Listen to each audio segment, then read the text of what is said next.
Hi, first grade. It's Miss Locum with blue hair, because that's what I did with my quarantine. I promised I was going to make a video for you guys on how to create our Van Gogh sunflowers. Now, to start for today, you're only going to be needing a pencil, a permanent marker or a black crayon, and a thick piece of white paper. Now I'm going to be using paper from my watercolor pad because I'm going to be watercoloring mine. Now if you do not have paints at home, that's totally fine. You can do this assignment with crayon, markers, whatever you have. But like I said, I'm going to be doing watercolor, so if you are planning on painting this along with me, use a thick piece of paper. That way it holds up well with the paint and the water. Okay? But for today, you're only going to need that paper, that black crayon or permanent marker, and your pencil. Okay, let's get started. Okay, so here we go. I've started off. I have my thick piece of paper, I have my pencil and my marker. We're going to start off doing a very light sketch of where our grass is going to be, and that's going to be right along the bottom of our page. And I'm going to go ahead, I'm just going to do like a zigzag line, and this can be very random. It doesn't have to be perfect because grass kind of grows all over the place.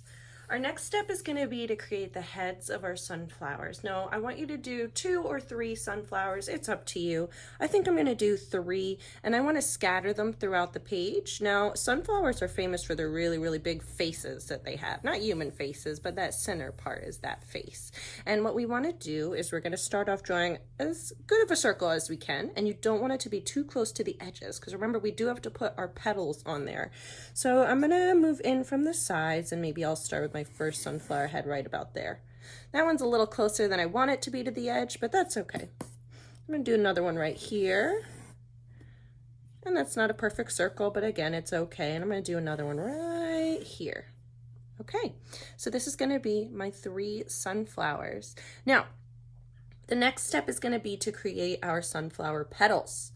So there are a bunch of different options for petals. I do want you to pick one style of petal and stick with that for all of your sunflowers, but I'm going to show you a few different kinds first on my whiteboard here. Okay, so I have my circles here on my dry erase board, and I'm going to show you a few different styles of petals that you can do. So the first is the most basic style, and that's just circles or ovals that go all the way around. Now you just want to make sure that these don't get too small, and that the bottom of all of these circles or ovals touch the center part. So there's one style. Our next style is going to be more of like a spiky style, and it's kind of going up and down. It's not quite a triangle. You don't want it to be super spiky because then your sunflower is going to look really dangerous. Oops. So what you're going to do is kind of curve it just a bit as you're going up and down to create these pointy sunflower petals. The last style is the kind that I'm going to do on my flower. And that's going to be almost like a heart. If you see, it's kind of like curved.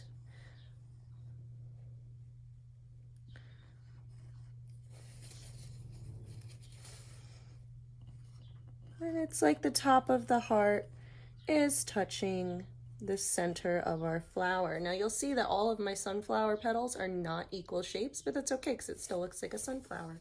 So go ahead and pick out which kind you want to do. If there's another type of petal that you like to draw on your own, please feel free to do that kind of petal. I'm just showing you some options up here so all of our sunflowers don't look exactly the same.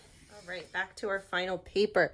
So like I said, I do kind of want you to stick with the same petal for all of your sunflowers. So like I said, I'm going to be doing the heart petals, but you're doing whatever petals you would like to.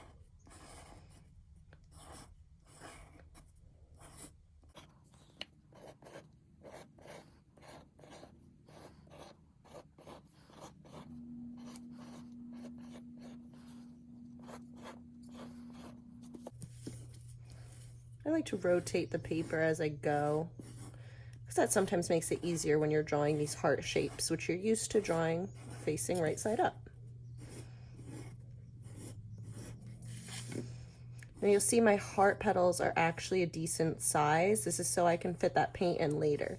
Now you might see here where my sunflowers got really close together. Instead of drawing through, I kind of hid that petal behind that one.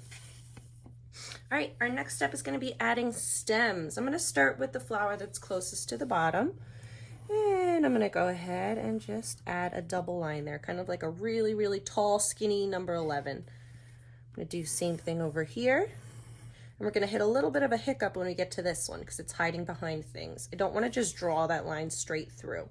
So you might remember when we did our symmetry flowers that we were hiding our stems behind the other flowers. You wanna start drawing it and then pretend you're drawing it and then finish it off. All right, final step of our drawing is gonna be leaves. We definitely want some leaves on these sunflowers. And you can do the oval step again if you want. You could do the upside down heart step again. It's up to you, whatever kind of leaves you would like to do. I'm just sticking with kind of a pointy teardrop shape for mine. All right, once you're done with your pencil sketch, you guys know I always love to outline the nice like dark marker, or even if you have a black crayon, that works. But when you outline it with black, it really makes your artwork pop. So that way when we do our background, your sunflowers don't disappear or look blurry. By putting this black outline, it's really, really gonna make your sunflowers stand out.